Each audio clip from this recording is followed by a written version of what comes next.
that is expensive. You need to work hard for it. God is the most expensive from that point of view. It means you have to work hard to get God. The real God is you within yourself, and that God you have not understood because you never put efforts towards that. You put efforts to study science, physics, math, chemistry, so accordingly you got marks. Effort on this side was never put. Therefore you never realized all these things. First time now you are starting to put efforts on this path. Let us see how far you go.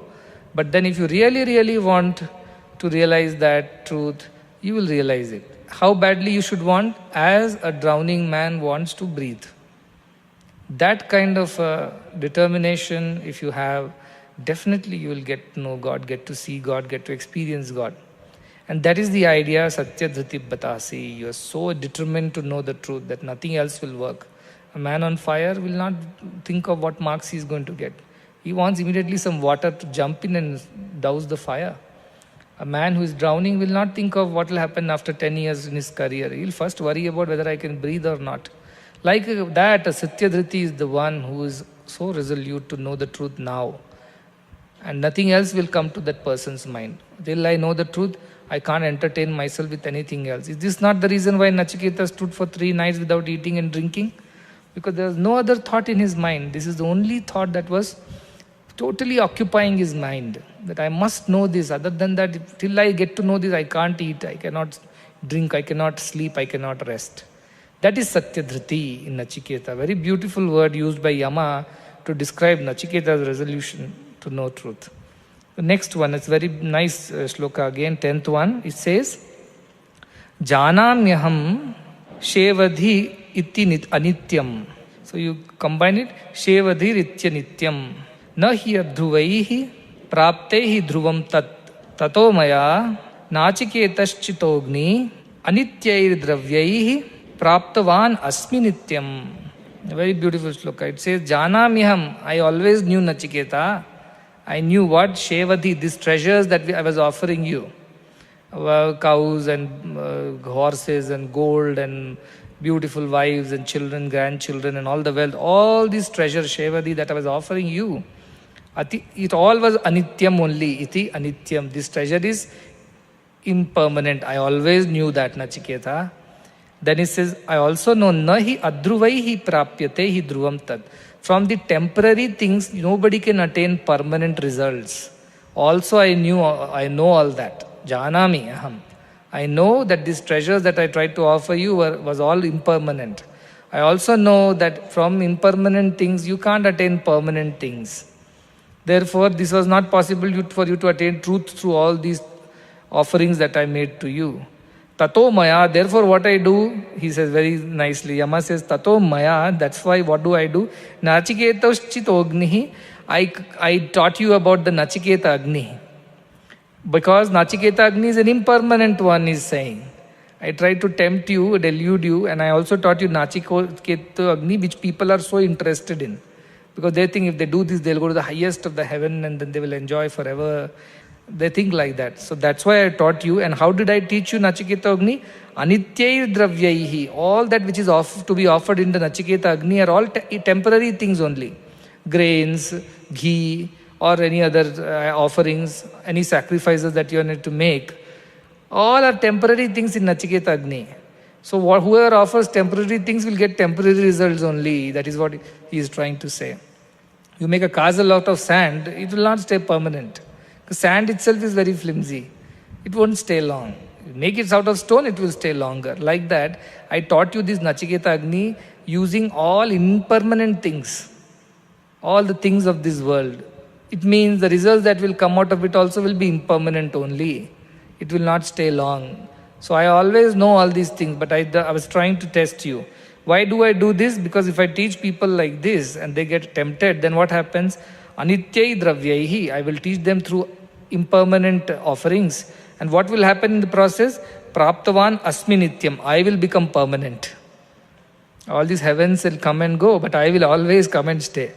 I will torture them birth after birth. That is my job. So that is why I have cleverly designed this Nachiketa. I have taught you a Nachiketa Agni with all impermanent things. I gave you only, I didn't give you medicine. I gave you a placebo. So that is how Yama is.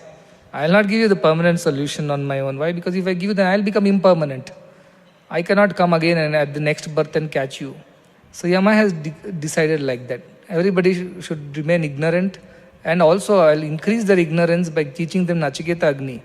That's why when Nachiketa asked how to go to heaven, happily without argument, Yama taught the whole Agni in one breath. And on top of that, he tempted by saying, I'll give your name only to this. The moment it becomes your name, then what? Everybody should know this yajna now. I'll go and teach everybody this. Why? Because my name is there in behind that. So Yama tried all tricks. But what did this Nachiketa do? So very clever he is. He saw through all this drama of Yama. He said, I have thought about all these things. Shobha, Sarvendriyani Jarayanti Tejaha. That's why Api Sarva Jivam Alpameva Tavaiva Vaha Tavanritya Grite. Keep it to yourself. I have already observed, I have done enough manana chintana. I have understood all this is nonsense. I want some sense in this whole thing. You tell me what it is, truth. Don't fool me like this. So now Yama has become so happy that finally I have got somebody who's a match to me. And this is a little boy. Imagine an 8-9-year-old boy talking like this to Yama. So here is a Yama who says, I tried to do this to you also like I've done to billions before, but you are a Satyadriti. You saw through all this drama of mine. And he becomes happy. He's not bad. He's not feeling bad. He's a good doctor who feels happy when the patient gets cured with one dose, one medication. He's a good doctor. So he's happy. Oh, you are a wonderful boy. Satyadriti you are. I am very happy with you. And then he again continues to teach the 11th shloka. Kamasyaptim jagatah pratishtham kratoha anantyam abhayasya param stomat mahat urugayam pratishtham drishtva dhrutya dhiro nachiketo atyastrakshi. So very nice one. Last time, if you remember, I talked to you about when you do Nachiketa Agni, where do you go? You go all the way till Virata. Remember, the first thing was Brahman, then he became Ishvara when he started thinking about creation. From Ishvara, he became Hiranyagarbha, from where the universe started. That was the first manifestation, and then came the Virata. Hiranyagarbha is a subtle manifestation, Virata is the first manifestation. So with Nachiketa Agni, you cross the 7 Swargas and go where? Where the Virata level you go. That is what we discussed. Do you remember that? Yes. So now what he is saying, that you went only till Virata level. Now you says what? Kamasya aptim jagata pratishtham. That reaching which all the desires are fulfilled. Kamasya aptim. All the desires are fulfilled. No more desires are left. Jagata pratishtham, which is the foundation of the entire jagat, the entire seen world. Kratoha. Kratoha means after having done all that needs to be done. Anantyam abhayasya param, where by doing good things, where do you go? Anantyam is unending, means he has no origin, no end, is infinite. Abhayasya param, he is beyond the shores of fearlessness. Fear is one thing, fearless is another thing. This is beyond fearlessness. Try to understand this. Fear is when we are in this world or we are in heaven, we are in fear. Why? Because we are going to come back again. When we cross over and go to Virata, you are becoming fearless. Because now you are living very long. Now this is even beyond that, he is saying. Abhayasya param, even beyond Virata you go now. Because ultimately Virata is also manifestation, the very first manifestation. Even not that, you go a level higher than that, you go beyond that. That is where you will go once you have done every good thing in the world. And this path that you are asking, how to go there, where it's not about the heavens, it's not even about being fearless and becoming the Virata. It's even beyond that. Stoma mahat urugayam. It is a praiseworthy. Mahat means amazing. Urugayam means path. Also Mahat means Hiranyagarbha is called Mahat, which is one level deeper than Virata manifestation. The subtle Hiranyagarbha is there. So he says you go there, even beyond this Virata which comes from Nachiketa Agni, you go beyond that. And go where? Pratishtham drishtva. And when you see that, when you experience that ultimate fundamental basis of this whole creation, Dhritya, having understood that, Dhiro, the one who has a discriminating mind, Nachiketa, you are like that. Dhritya, Dhira. You are the Nachiketa, you are the discriminating one. You have understood that this path is the amazing path, the praiseworthy path. This is the one which takes you all the way beyond even fearlessness. This is the path that you asked for, and you have thrown away everything else. Atyasrakshi, you have thrown away all else, Nachiketa, because you know that beyond that also lies the truth. Beyond the heavens and the Virata and the Nachiketa Agni lies the truth. And knowing that, very carefully you have observed and you have discarded everything else. Then he says what? Tam durdasham gudham anupravishtam guhahitam gavvareshtam puranam Adhyatma yoga adigamena devam matva dhiro harsha shokau jahati. Yes, it's related to the previous stanza. He says that one which just now I told you, that is the most amazing path, the Mahat, the ultimate path. It is beyond even the idea of fearlessness. So there is fear and there is fearlessness, and there is something beyond both. You have asked for that, Nachiketa, and discarded everything else. You are a Dhira, you are a good discriminating person. You have chosen Shreyas over Preyas. And he continues, that one which you have asked for, Durdarsham, it is very difficult to see it. It's not like you see it with physical eyes or in your meditation or with an Agni, Nachiketa Agni. No, it's beyond that. It's very difficult to understand that. Why? Because Gudham Anupravishtam, it has gone and hidden inside the deep cave, some recesses of your intellect. Somewhere deep down it is. You cannot easily understand it. It's difficult to understand. That is the idea. Guhahitam, that is what in the cave somewhere is hiding. It's a very secretive thing which is hiding in a cave. Idea is to say that it is very difficult to find and see it. Gahvareshtam Puranam, but where does it stay?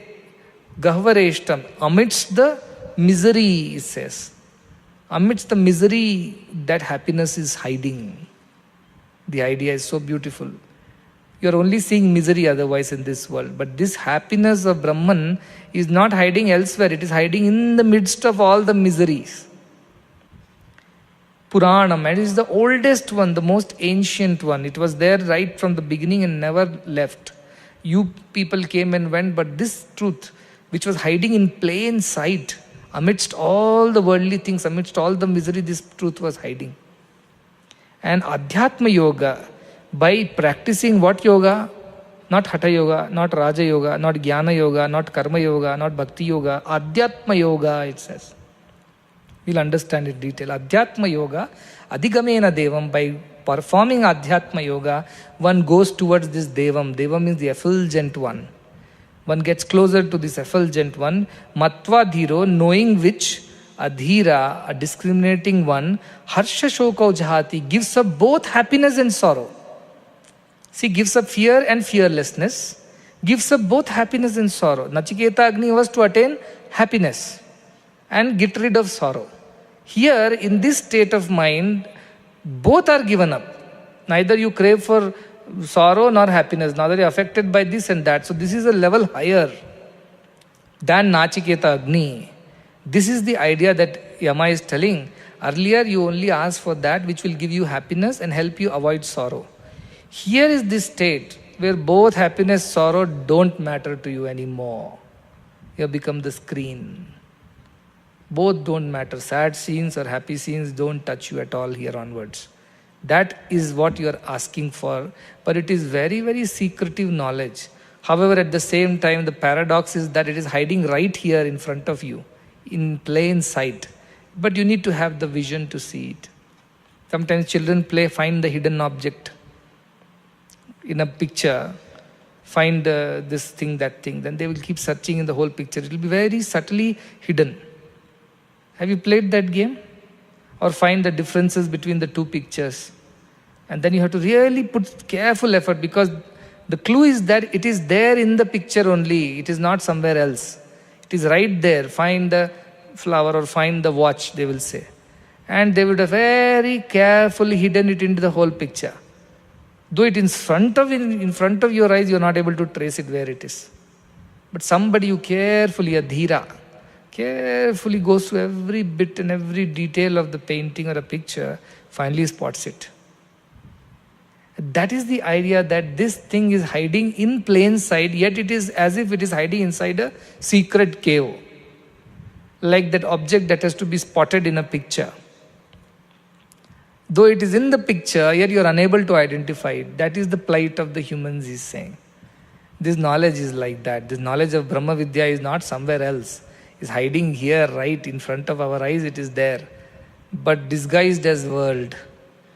Disguised as world. Though it is God, it has disguised himself as world. And it's hiding. That's why it's hiding, though it's actually everywhere. Knowing which both happiness and sorrow you don't crave for. I want to be happy? No. I don't want to be sorrowful? No. Both you don't crave for. You just want to be. And you realize the whole world is a play of shadows. Nothing is real. Happiness is not real. Sadness is not real. Success is not real. Failure is not real. These are all projections on the screen. When the hero dies, nobody dies. Or a villain dies, nobody dies. Just a picture which came and went. So therefore the screen does not attach itself to sorrow and happinesses.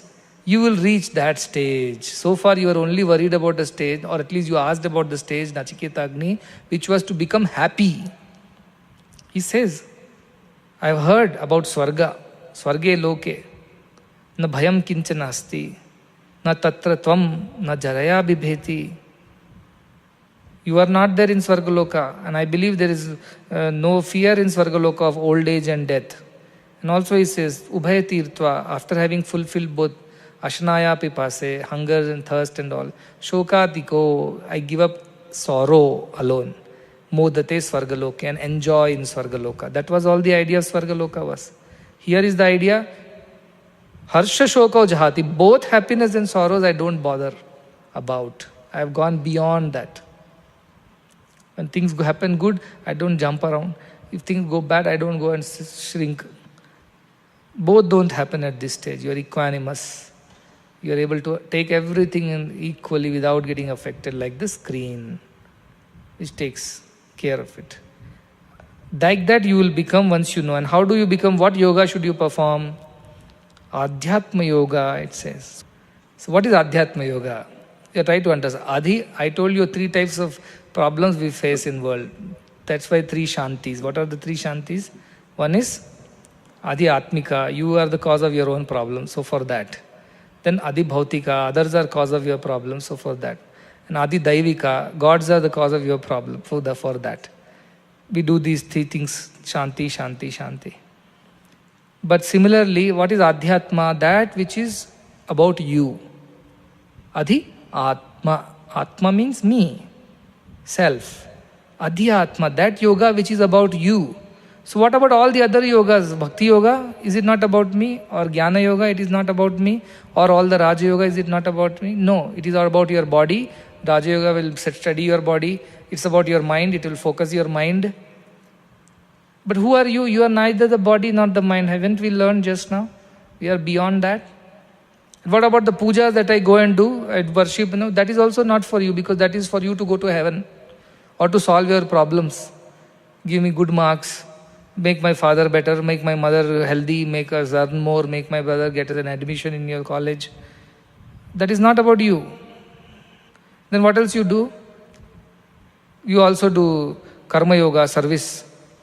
That you do for so seemingly for anybody else's sake. I want to help them, I want to teach them, I want to feed them, I want to cure them. Where is you in this whole thing? The self, Atman, not the you as the body. A body gets recognition, you become happy doing any yoga. Not that, but the self. Where is the self in this whole thing is the question that we have to ask. We do service for whose sake?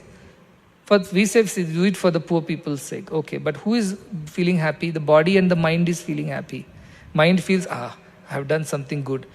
So all your seva was not for the self. Self means the Atman. It was to please your mind or please your body. When you do bhajana or come to bhakti yoga, you offer flowers and fruits and this and that and everything to God. For whose sake are you doing, you will ask. You will say, I am doing for God's sake. God likes flowers, God likes fruits, God likes worship, God likes all these things. Therefore, I am trying to please God. Yajna, yagas, homas, pleasing God. Why? Ultimately, so that I get good marks. Ultimately, so that I get whatever I am lacking, long life, Ayusha Homa, Mrityunjaya Homa. Why? Because we want something from God for our body and mind's sake. So that is also not Adhyatma. That is not spirituality. Adhyatma is another word for spirituality. So you mean to say all this I was doing was not spirituality? The seva activities were I was doing, and I was doing this puja, yajna, yagas, karma yoga, bhakti yoga, even jnana yoga for that matter, reading all the scriptures. All this is not spirituality. No. Spirituality is not about anything outside you. Spirituality is everything about you. But why did I do all these things? So that you learn to turn inwards. Just to make you turn inwards. But it happens in steps. First you are always looking outside. Now you have to turn yourself a little toward the inside. And then you go inside. So to reduce our selfishness, we should do karma yoga. Selfless service. So that little by little our selfishness will come. Because selfish people cannot understand God. So let us reduce our selfishness. The mala, the impurities, the dust on the mirror is taken away by karma yoga. Then bhakti yoga idu, upasana, meditation, bhajan, kirtan. Then what happens? Your mind is distracted. It is now getting focused on one form, one name of a God. So your scattered mind is now slowly getting focused. So that is, and jnana means all these studies of scriptures, they create mumukshatvam in you. Avarana means, who am I? Who am I? That query starts when you do read Jnana Yoga. In Karma Yoga, the query won't come, who am I? Did it come ever? Who am I? You're only thinking, what will happen to that person if I don't serve, I won't help, what will happen? You are always thinking about the others. Who are you? Who are you? Upasana, who is God? Who is God? Jnana Yoga starts creating this inquiry, who am I? Swami says, you are not this body, you are not the mind, who am I? The question starts. After that only you enter the Adhyatma Yoga. When you really go within, you don't need any external agents of service or bhajans or Veda chanting or reading scriptures, but it is simply go within and start inquiring and finding the answers to your questions within. These answers won't come from the scriptures, it will come, theory answers will come. The practical experiences won't come from the scriptures. But to reach this stage, from a very selfish, worldly, materialistic mind to turning all the way to a self-inquiring mind, it's a long process. Gradually, step by step by step, you have to turn it inside. Adhyatma Yoga is truly about who you are. And where do you get to know about you, who you are? By going within yourself only. You cannot get to know by going outside and reading books. That's why in the beginning it says, na tarkena matirapaneya, or ananya prokta, and it won't be understood by everybody speaking or you reading a book also, or watching any number of videos will make you understand. That will create the mumuksha, the jnana, in the sense the questioning will start. As I said, in Karma Yoga, who are you? You're worried about the world outside. In Bhakti Yoga, who is God? You're worried about the God. Is Krishna like this, Rama like this? You learn up everything about what Krishna and Rama did. And then the Jnana Yoga say, no, beyond Krishna Rama, there is an Atman that exists, that is what you are. Or really, can I know it? That inquiry begins in Jnana Yoga. And Adhyatma Yoga is basically turning inwards. If you put the same thing in different way, Adhyatma Yoga is to this inquiry and finding the answer within. Bhakti Yoga is Adhi Daivika. This is Adhyatmika. Bhakti Yoga is all Adhi Daivika, pleasing gods and pleasing all kinds of people. And this Karma Yoga is all about going and doing things for others. Adi Bhautika, for the society. Society is the Bhautika outside you. Daivika, gods above. And Atmika, you yourself. So that is why Jnana will ultimately, the Jnana Marga, the inquiry, the path of inquiry will lead you within. That is the yoga you need to perform, is telling Nachiketa. I know you are a Brahmin, you have done enough Agnihotras, you know all the mantra Vedas, shlokas and everything you know. But none of these will take you here where you are asking, where neither the sorrow nor the happiness matters. That state only Adhyatma Yoga, when you turn within, that is what will take you. Sri Ramana Maharshi was known for his candid answers. He will speak less, but whenever he opened his mouth, it was worth the speech. So one Narayana Bhakta, went to Ramana Maharshi ashram, and he wanted to know from Ramana Maharshi whether at the end of his life he'll go to Vaikuntha or not. And then Ramana Maharshi said, of course you'll go to Vaikuntha, you have done so many things, you'll go to Vaikuntha. Then he asked the next question, when I go to Vaikuntha, will Lord Narayana speak to me? Yes, he will speak to you when you go to Vaikuntha. He became very, very happy. He said, what will he speak to me? Then he said, Narayana will tell you, find out who am I. Because Ramana Maharshi is all about who am I. Finally, he'll tell you, find out who your true self is. That is what ultimately Narayana will tell you. Even through Bhakti Marga, you have to end up here only at the end. So this is the idea of Adhyatma Yoga. It's not about Adi Bhautika, doing things for the world in the world. It is not about Adi Daivika, doing things for some God in heaven. It is about you, Adhyatmika. That is why I said, this is the beauty of Sanatana Dharma. This is the beauty of Vedanta. It's not about anybody else. It's about you. Should you not be interested in your own self? Anybody is interested in their own self. If you are interested in yourself, you better be interested in Vedanta. Because that is what tells you really about who you are. Everything else doesn't tell you. Everything talks about the society outside, the gods in the heavens, but doesn't tell about who you are. This Vedanta tells you who you are, and therefore there is no reason why you should not be interested. If you say, I'm not interested in Vedanta, it's like you telling that I'm not interested in my mark sheets. You will be interested when the results come out, however good or bad you have written, you are always interested to know what is happening to your results. So why you should develop interest. If you are still not getting interest in Vedanta, then you have to really worry, because you're not interested in your own welfare. That's what it connotes. So Adhyatma Yoga, once you turn inwards and start inquiring this, start asking these questions. Am I the body? But my body was different earlier, now it is different. After some time it will be different, and it will be gone later. What is this? Is this all I am? Am I the mind? But it thinks happy one day, sad one day. It's never steady. It's monkey mind it is. Am I that? Am I in the knowledge inside which has stored up from so many of my breedings and listenings? Is that the collection of all knowledge is all me? But where does it go after I die? Am I all the experience of good and bad, heat and cold, dvaita, dvandva? Is that all I am? Or am I something more than that? Is the question that you have to ask yourself. And that question is answered only through Adhyatma Yoga. Answer is to be found within yourself. How? Like spot the hidden object in a picture. It's right there. But you have to work to spot it. If you don't work with carefulness, you will not get it, you will miss it. So that's what is happening. God is hiding, or divinity is hiding within us. And we are missing it all the time because we are unable to discriminate, and we are getting stuck with all the other beautiful things in the picture and forgetting the very purpose of why we were looking at the picture. The whole world looks so interesting, so amazing, that we came here to find out who we are, and then we suddenly got so interested in the beauty and the attractions of the world. Now we are busy finding out who everybody else is. And we forgot the very reason why we came here. Children are like that. You send them to a shop to buy something. First they'll remember that they are going to shop to buy this. In the shop they'll see something else. Some toy, some chocolates. They'll forget why they came to the shop. And they'll start searching for all the other, they'll inquire about everything and then forget why did they come to the shop. They came to buy your medicine for headache. And they'll come back with lollipops and chocolates. So that is what happens to us in the world. Swami Chinmayananda said very beautifully, all the things that have been created in the world are to take man away from God. The world has been created to take man away from God. That is the nature of the world. To confuse you. To distract you.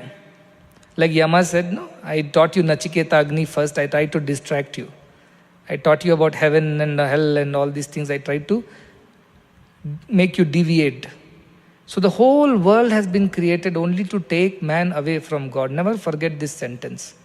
Every time you get tempted, deluded, distracted, attracted by anything in the world, be it very gross or material like wealth and properties and things, to a subtle thing like knowledge and intelligence and brilliance and awards and rewards, to even subtler, jnana, vairagya, everything is a confusion. Any modification to the screen is confusion, it's maya. That is Jagat. Because it comes and goes. Anything that comes and goes is called Jagat. So on the screen, the pictures come and go. So anything that comes and goes on the screen. I am a Rakshasa, that is Jagat. I am a Sadhu, that is also Jagat. Everything is Jagat. The idea that I am a spiritual person is another idea. Like I am a man, woman, young, old, rich, poor, intelligent, dull. Like that I am a spiritual person and better than a non-spiritual person. That is also an idea. That is also Jagat. Because whatever comes must go. What remains is your true ultimate consciousness, supreme consciousness, the awareness, which is pure, Nitya Shuddha Buddha Mukta Nirmala Swarupinam. That's all you are. The rest of it is Jagat only. You mean to say all this sadhana I am doing and I am becoming a spiritual person, is that not divinity? No, it's not divinity. It is not Adhyatma. It is Adi Bhautika, Adi Daivika. It is not Adhyatmika. But here very clearly that one word, Adhyatma Yogena, such a powerful word it is. You go to Bhagavad Gita, all kinds of yogas are there. From Arjuna Vishada Yoga, that also is a yoga. Cry in front of God is a yoga, he says. To Sankhya Yoga, discriminate now. To Jnana Vijnana Yoga, Bhakti Yoga, Dhyana Yoga, Buddhi Yoga. Name it, every chapter of Bhagavad Gita is called yoga. 18 yogas are there in Bhagavad Gita to teach. But here is the yoga. All these yogas will help you to reach this stage. Like your primary school, high school has helped you to reach university. All those will help. But how far? After some time you have to enter this Adhyatma Yoga. Forget worshipping God in the heaven. Forget serving people outside. Now turn inwards and find out who you are. That is Adhyatma Yoga. Other day I was telling, a mechanic was there. Somebody brought a car and told, repair this car. He said, yes, he observed the engine, opened the bonnet and found out something and then took a hammer and hammered it on the engine and the car started. And the person was happy. He said, how much for this service, mechanic service? He said, 100 rupees. 100 rupees for just hammering my engine? He said, no, 1 rupee for hammering the engine, 99 rupees to know where to hammer. Likewise, all your karma yoga, dhyana yoga, bhakti yoga, all kinds of yoga, ultimately is that 99 rupees that you have to spend to know where to spend that last 1 rupee. This is the 1 rupee, this is the final hammer stroke. But to know we have to hammer it here, you have to go through all the goods and bads of life. You have to go through all the bitter and sweet of life. You have to go through all the successes and failures of life. And finally you turn towards yourself. That is why you need to go through all those experiences to appreciate this experience now. Those who are elders, they have gone through much in life, they'll immediately understand what I am saying. Youngsters may still have to think that this is, but then they have one secret. Our Nachiketa says, Anupashya yatha purve pratipashya yatha pare. Observe what has happened to others.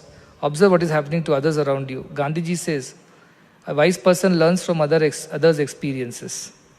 A fool goes and makes the mistakes. So be wise. Children should be wise. Look at your teachers, elders and see how they are, what they are. Or you look at your parents and relatives and observe how they are. Are they happy, sad, what goes on in their lives? And based on that, with that experience, you benefit. You can't live all the lives of everyone to know all the knowledge in the world. But you can observe people's life and that's how you can learn how you should lead your life. That is the secret of how you can be smarter than the rest. In spiritual path, you don't have to go through the same again. You can avoid all that because you have already learned from watching others. So learn, observe. Nachiketa's first quality is observing. He observed his father. And then you start off on this path, saying everybody has gone through this cycle, they all suffer at the end, nobody is permanently happy. Temporarily, people are happy. Therefore, I don't want to go to the same rut. Teach me something else which will take me beyond. That is what Nachiketa's methodology is. Your methodology also should be the same. When you enter this Adhyatma Yoga, all your delusions are destroyed. The idea of sorrows and happinesses are destroyed. The idea of success and failures are destroyed. The idea of good and bad is destroyed. The idea of papa and punya are destroyed. The idea of dharma is destroyed. You become just the pure screen. Let the world play on you. Let whatever happen, I will not be affected. Let success come. I will not, just because a happy scene goes, does the screen expand by 4-5 inches this way, that way? Or a sad scene plays, does the screen shrink by 10 inches? Nothing, it stays as it is. Likewise, you will not shrink or you will not swell in good and bad times. That is what your nature will become if you come to know of this truth. How practical it is, you tell me. Vedanta is the most practical subject on earth. Everything else is theoretical. Vedanta is very practical. It teaches you how to remain unaffected in this world. You can't run away from the world. Many people think if you commit suicide, you can get rid of the problem. No, now you know committing suicide is not a solution, because Yama will be there, right? And he'll pick you up and then he will put you through worse hells because you did a mistake. And again you will be born with something else. So therefore, then running away from the world is not a solution. Learning how to face the world is the solution. And that solution is provided only by Vedanta. Bhakti Yoga doesn't provide. Problem comes, go cry in front of a God's photo. How long you keep crying? What all you should keep crying for? And when will you stop crying? Crying is a good thing or a bad thing, tell me? It's a bad thing. So why should we do that? No use. Karma Yoga, okay, I'll keep serving everybody. At the end of it, what? You'll get tired, frustrated. I did so much for everybody, nobody cares for me, nobody helps me, nobody has... all my life I spent for others' sake. Then again you'll get into the same problem. Egos, depressions. So what is the use of such karma yoga? What is the use of such bhakti yoga? What is the use of the jnana yoga, which is all about doing rituals, yaga, and mugging up all the shastras and nothing, you don't understand anything, only want heavens at the end.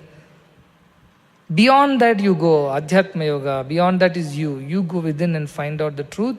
Vedanta is the most practical solution to all the problems in the world. It teaches you how to remain unaffected in an ever-changing world. How to not get affected. Because it's about you. It's not about a fellow who is hungry outside. It's not about a fellow who is sick outside. It's not about somebody who's other than you. It's just about you. So you better be interested in Vedanta. Because it will teach you how to lead a peaceful life. How to lead a real permanent happiness of life, how to get it. Nothing else teaches you that. Nothing else teaches you. Nobody will teach you. These bhaktis won't teach you. These karma yogis won't teach you. Even jnana yogis won't teach you. Only adhyatma yogis will teach you, who have turned their mind inwards and have found the truth within themselves. They don't need external agents to know the truth. You have to be careful not to get distracted by other things of the world and focus on this hidden truth which is right within you. That is the game. So enjoy this game. Life is a game. Play it. The game of finding. When you do treasure hunt, don't you enjoy it? Somebody hides something and tells you go and find out. They'll give you cues.